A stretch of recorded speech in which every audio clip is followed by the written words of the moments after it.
Hey, everybody, welcome to the Nerd Marketing Podcast. We recorded this one on Memorial Day, so we talk about the top lessons I learned in the U.S. Navy that apply to my work today as an entrepreneur.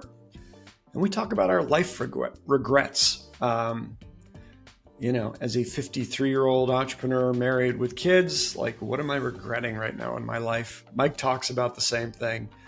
It's we get real on this one. Some tears are shed. So I hope you enjoy it. It's a good, feel-good podcast coming at you right now. Happy Memorial Day. Yeah, happy Memorial Day, Drew. Thank you for your service. I never know what to say when people say that. You're welcome. Yeah. For those of you who didn't know this, Drew was a Navy intelligence officer, but you can tell your story. I was a Navy intelligence officer. That's the story. Yeah, I did ROTC at college. The ROTC program, like you apply for it, like you apply for a college scholarship. If you get it, you take another class every semester at the college that accepts it, and then you go on active duty over the summer. And when you graduate, you get a commission in the armed forces, and they pay. Typically, it's like 1-for-1. So I owed them 4 years afterwards. If you do certain warfare specialties, you might have to serve longer. Like aviation's 8 years, submarines is like 9. Because the government needs to get an ROI on the training. Yeah. They need to get their incremental ROAS. Exactly. Do they measure that with holdout tests? They keep a few people. They load up the post-pilot dashboard, and they can measure their incrementality. So yeah, maybe some geo lift. Yeah, there was solid incrementality on me. Yeah, I bet there was. I think so. But your experience was on an aircraft carrier, which I thought I've always thought was really cool, and one of my favorite posts that you've ever done on social was some of the nicknames for some of the guys on the aircraft carrier with you. Yeah, I was an intelligence officer, aviation intelligence. So you get assigned to a squadron. Every squadron has one AI, aviation intelligence officer. And then when the carrier gets underway, the air wing flies out, and all the squadrons in the air wing, I don't know how many there are, 10 or so.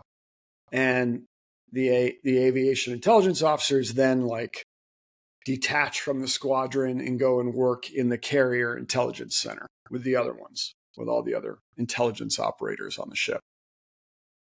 And so I was on an aircraft carrier, lived on an aircraft carrier for 2 years, went to the Persian Gulf and back. And then after that, I did some submarine stuff in the Navy. This was like after I lived on the carrier. Yeah, it's awesome. And it was not everybody was like a Maverick or an Iceman. No, they rarely were.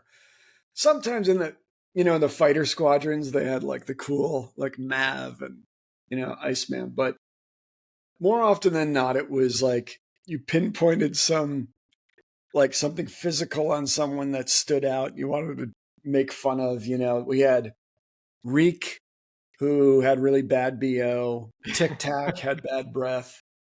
I could go on. Most of them are X-rated. I'll just say they're on.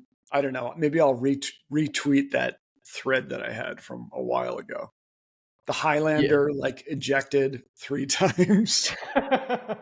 Just stuff like that. So yeah, but I know you've also brought you've referenced a number of leadership lessons that you learned during your time in the military, and I know you brought them to both a lot of the turnarounds we worked on and even to post-pilot.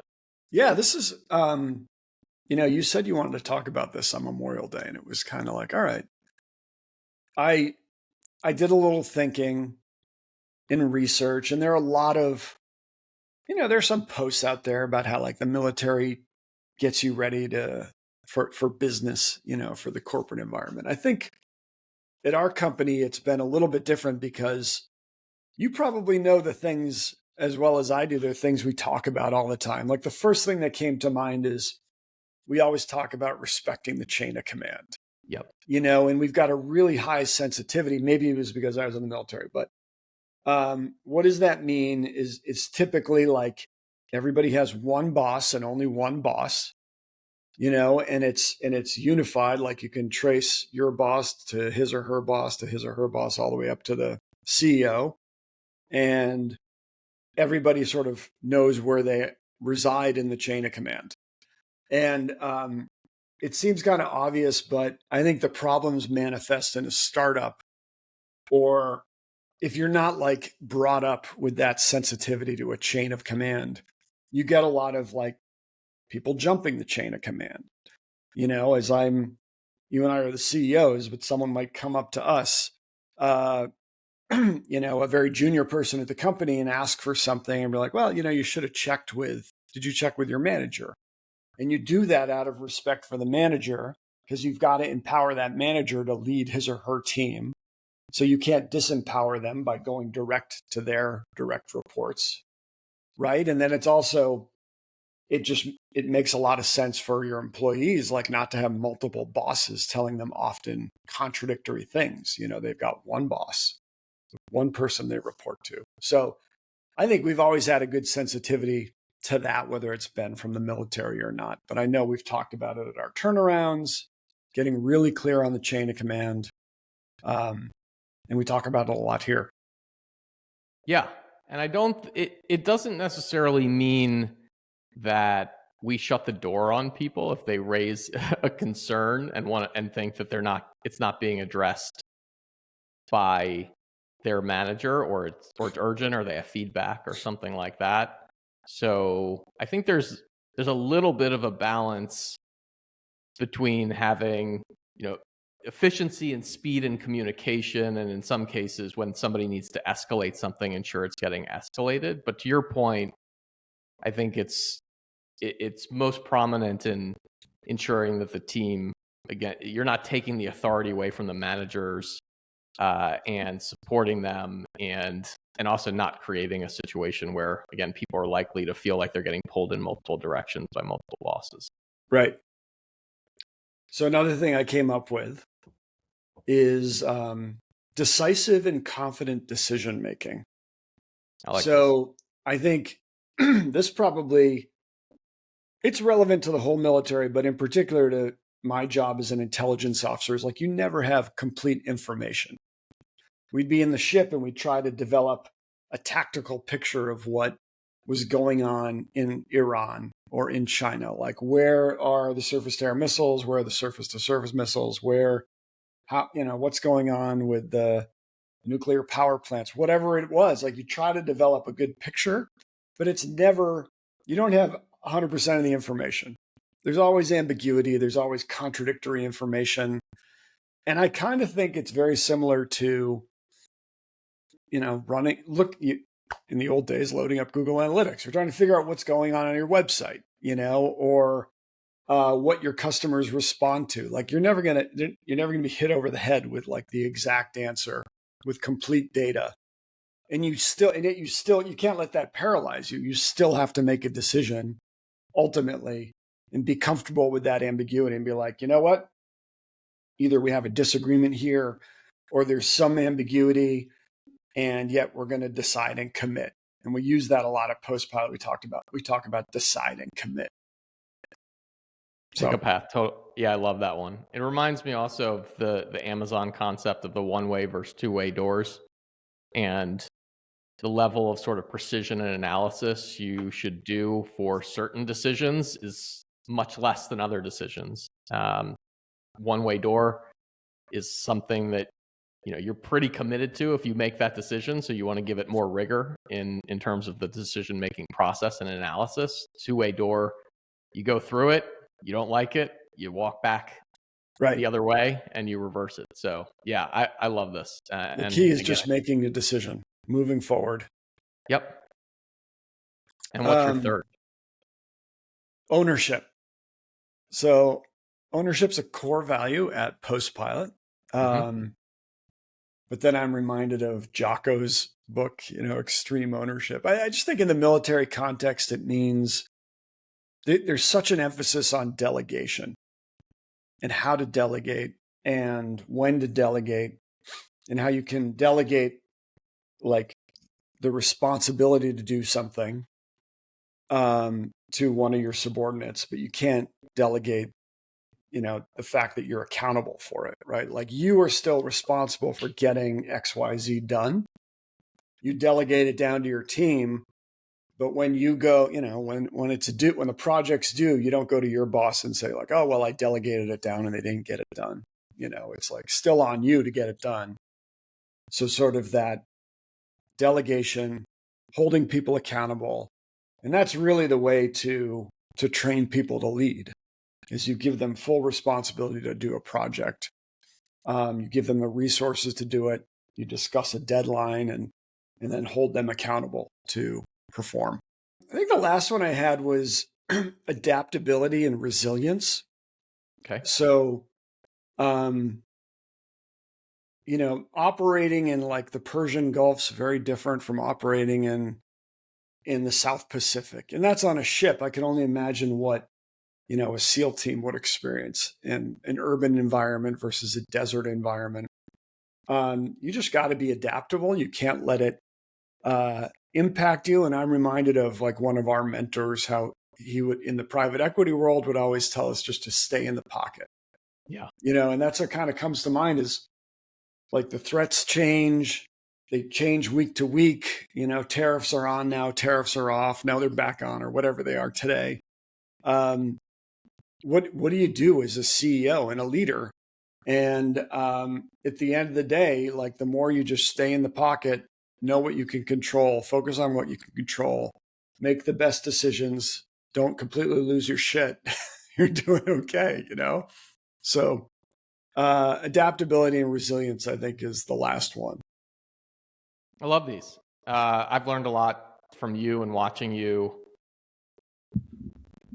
practice these traits over the years, and I'm just reminded of the war room that we had years ago at one of the turnarounds when you were wearing the general's uniform with the full cigar, eye black, everything. We'll have to post that with this podcast. Yeah, those were fun. Those were fun days. But, I think even at Postpilot, like it's a very different company today than it was, 2-3 years ago. We've always tried to delegate. We've always tried to have a clear org structure, well-defined roles. And that's been probably more of a challenge at Postpilot than in the military. In the military, exactly what you're going to do. That role's been there for years before you. It's going to be there for years after you. It's very well defined. But for us, being a CEO in the early days is very different from being a CEO now. So the roles are really changing. You could probably say that about everybody at the company and what they do. Oh, absolutely. Yeah. And in the early days when it's small, lots of people are doing lots of different things. And then the other challenge is growing at the rate that we have, going from 5 to over 100 people in a very short amount of time. It can even more important to try and keep the org organized and keep that structure in place so that people know what they're doing and not everyone's just operating on their own or going off in different directions. Yeah. I had another post that got some traction this week. This was my top regrets post. I like this one. Incidentally, it's always the posts that I kind of just throw together that go the most viral or become the most popular. I wrote one about being old or like marketing to old people. And I was defining myself as old, a year ago. That got a ton of legs. I felt like you brought all these angry seniors out of the woodwork on LinkedIn. And I did one not too long ago where I said, usually HR is bloated when you take over a turnover and you got to cut HR down. And literally like everyone in HR on LinkedIn was just shredding me in my comment section there. This one was about, top regrets as a 53-year-old. So I'm 53, Mike. What are 60, early 60s or 65. Yeah. 46. 46. Hmm. And I don't know what got me thinking about regrets, but I think it's like I was walking the dog in the morning and just kind of thinking like, hey, 2 or 3 regrets came to mind. And those would make an interesting post. Now, normally I don't operate from a place of regret. I don't, Sure. I'm very happy in my life. Yeah. I think I got to say all that stuff before getting into them. And I'm curious what yours might be. But I said the first one was not having kids younger. So I had kids when I was in my early 40s. I guess I got married in my late 30s. So yeah, maybe 40. I had my son. And my kids are just like the best thing in the world. And I love hanging out with them. And so in retrospect, if the stars had aligned a different way, it would have been nice to have kids younger. Not just because I think it's like a young man's game, which it is, but because I could have had more of them, probably, and I would have had more. So that was one of my life regrets, not having more kids younger. Okay. What was the second one? What do you think about that? I had kids when I was early 30s, and part of the reason that I did that, part of it was intentional in that my parents had me when they were on the older side, and my dad wasn't always in the best physical condition to be as active, I think, as he wanted to be. Not that he had severe issues or anything like that, but I just know shoulder surgery and the stuff that it starts to break down as we get older a little bit made it harder for him. So I had that in mind when we had kids a bit earlier. But at the same time, I think my regret is, and I know you talked about some of this in the rest of your posts too, is always feeling like it's going to get easier next year from a work perspective, and that I'll be able to carve out more time and focus more on that. Not that I'm an absentee father. I'm not. Like I feel the same way you do. My kids are just the light of my life and the greatest thing ever, and spending time with them is the greatest thing ever. But feeling like it's going to get easier and I'm going to be able to have more time with them, next month, next quarter, next year, never seems to happen. And I think it took me too long to recognize that was just not going to happen and make the adjustments that I should have made. And maybe this part of the podcast is just for those listeners who have not had kids yet. But I would say, you go through this phase where it's physically just so hard to carve out any time to do anything other than to help with the kids, right? And it's not the time to like go all in on starting a business, and that was probably for us, I don't know, from age 0 to 6, and that's a good time to consult. It might be a good time to get a 9 to 5 somewhere, to just be working somewhere else in someone else's company. And then there's that magical time. I think it was around 5, 6 for us, where my wife and I kind of walked in on the kids and they were playing with each other, like up until that day, like for years, they would not play with each other. They just want you. And then all of a sudden they're like content and you're like, oh my God, like I can now do something. I can take up a hobby or start Postpilot. So there's that, just budget that in when you have kids, that there's going to be those 5 or 6 years that you're not going to be able to do something else. Or I would say choose a partner who's on board with the program of like one of, either the partner or you is like full-time caretaker for the kids. That's another option.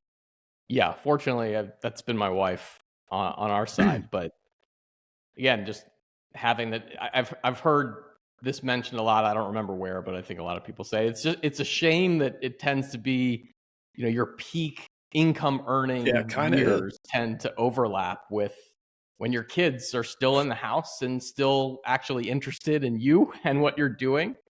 and want to be with you. And, for me, with my older daughter now in high school, coming to the realization that, how many years left? Like, I'm on the clock right now. How many Yeah. years left before she's out of the house? And then I came to the further realization that it's not even how long until she's done with high school. It's like next year she's going to have a driver's license. And that's going to be a change in how much she's around, I'm sure, and how much she wants to hang out with me. And that was a tough thing to come to terms with.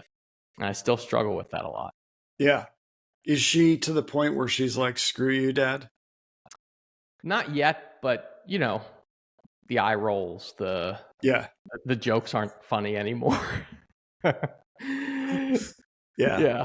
No, that's so rough. we're at that point. But yeah, it's tough to come to terms with. And going back to what you were saying originally, recognizing that early and sort of planning your life and your commitments around that is something that, if you haven't gone through this already, hindsight, I might have done that differently. Yeah. So that's ties into the second regret, which is about taking risk at various points in your career. And I think in my life, in my 20s and 30s, when I was the time for me to take a lot of risk in terms of like start something, swing for the fences, like go after it with that big startup. Instead of playing it safe, climbing up the corporate ladder, or, just pissing them away, like in the Navy, dating, whatever. Like I think there was that window, probably late 20s, early 30s. I wish I had gone for it, and I think for me, that was because I think I said in this post, like going to Harvard and going to Stanford for business school is it's kind of like these golden handcuffs, or in a way where they, you come out of there and you don't want to fail. You're much less likely to take a risky course of action, to bet it all on a startup, and, no, you got to go to McKinsey and Goldman and just like kind of do a much more conventional thing. But I think your 20s and your 30s, when you're not married and you don't have kids, is exactly the time to mess around and try to like build something big and take on a lot of risk, because there's no downside if you fail. I think Scott Galloway talks a lot about this, what to do early in your career when you can swing big, and if it fails, no big deal. You got time to start over. But I thought the most interesting part of your post was that aspect of the expectations put on you, whether self-imposed or real, about having that pedigree and then coming out and needing to do something incredible. Oh, yeah. I mean, it's like your roommates all do amazing things, and amazing but conventional, and then business school. I bet if you interviewed everybody from my business school class, they'd say a lot of the same thing. You just kind of have this pressure to go do something. I don't want to say something like amazing. It's something more conventionally successful. Mm-hmm. I'm going to go get on this track to become a partner at a venture firm. Mm-hmm. And there are only a handful that said, no, I'm just going to work in, be ramen profitable at a startup for a couple of years, my own startup, because, man, you've spent so much money on your education at this point, you got to get a return on it. You don't want to take that kind of risk. And now, I don't know how you feel, but now our kids are about the same age. So I feel like you and I are in the same life stage, even though I'm 10, what am I? 8 years older, something like that, 7 years old. So it's like our career lifespan is kind of like how many more years do we have in us? Right. At 53, like everybody we bump into out there is younger than we are. At every D2C conference, at every software company, The one exception I thought, public company CEOs are around our age, but Yeah. other than that, like how many more at bats do we get? Right. And so I think that causes us to run Postpilot in a certain way where we're not going to, we're obviously like growing it like crazy, but we're not going to do it in a way that if it doesn't work out, we've burned the thing to the ground. Does that make sense? It does. Yeah. We run it in a responsible, high growth, responsible way. But to your point, we both said this from the beginning. Like this is the big one. This is the opportunity. This is sort of the culmination of everything that we've done and every experience we've had throughout our careers. And it all sort of led to this. And this, given our ages and where we are in life, we want to make this the home run. And you'll probably be able to tell like what kind of exit we got off Postpilot, because afterwards, if we have some kind of insanely massive exit off Postpilot, like it's risk on again, no matter how old we are, right? It's like we're throwing $1 million, angel checks at AI businesses left and right. Right. I thought you were just going to say we were going to put our big mansions next door to each other. You'll know what kind of. We'll do that too. Yeah. Or drive the 2 cigarette boats. Yeah, exactly. People even call them cigarette boats anymore. Those things. All right. Right. No, that's probably there's no cigarettes anymore. No. Yeah. So risk, family. I had a third one and I can't remember my third regret. Maybe that's good. Your third was metric misalignment. Yeah. Don't optimize around the wrong metrics. At various times I was optimized around income, around wealth creation, when in retrospect, I find that my family has given me much more of a return.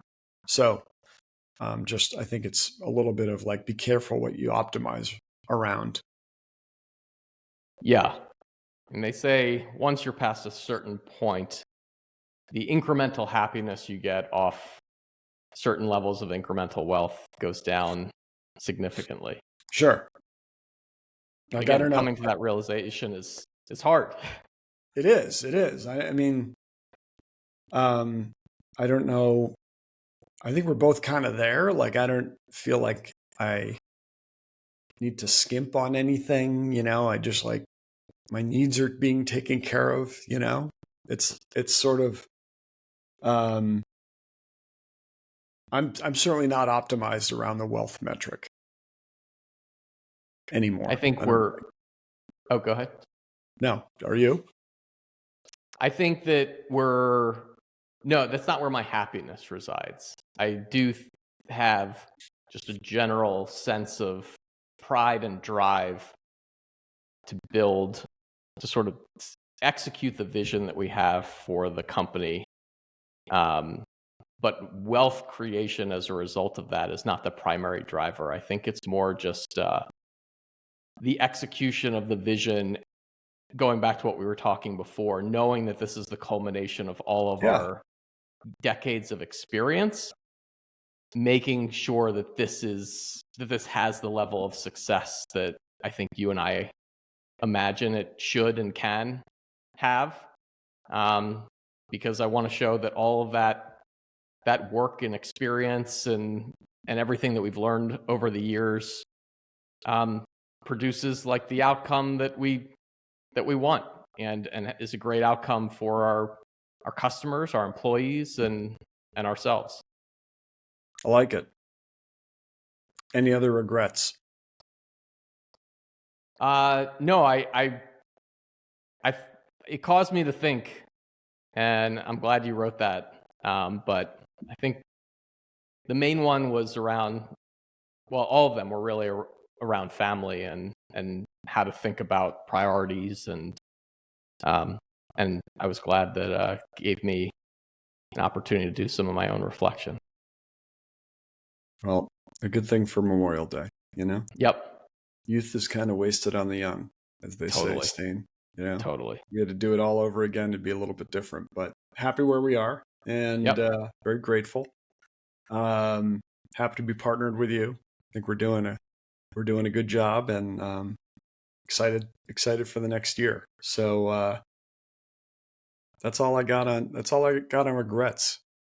To your point, working with you has been one of the highlights of my life and career, and the fact that we've gotten to work together for so long and done it in the way that we've done it has just, I think about it frequently and just have a lot of appreciation for that. I do too. And for those of you who don't know, like Mike and I have been working together for 15 years, something like that. Yeah, something like that. And it on a lot of like failed ventures, or not failed ventures, but like turnarounds. Yeah. But certainly, like, you moved out to San Diego to work on Auto Anything with me right into COVID. And so there was a little bit of like, in that one, it was like, okay, we made a couple acquisitions. It's growing. This is great. I'm not feeling guilty that Mike just moved his family out here because this is going to work. And then COVID happened. So it's nice to be finally, we've got some validation that it's working with Postpilot now that it's working. So knock on wood. Awesome.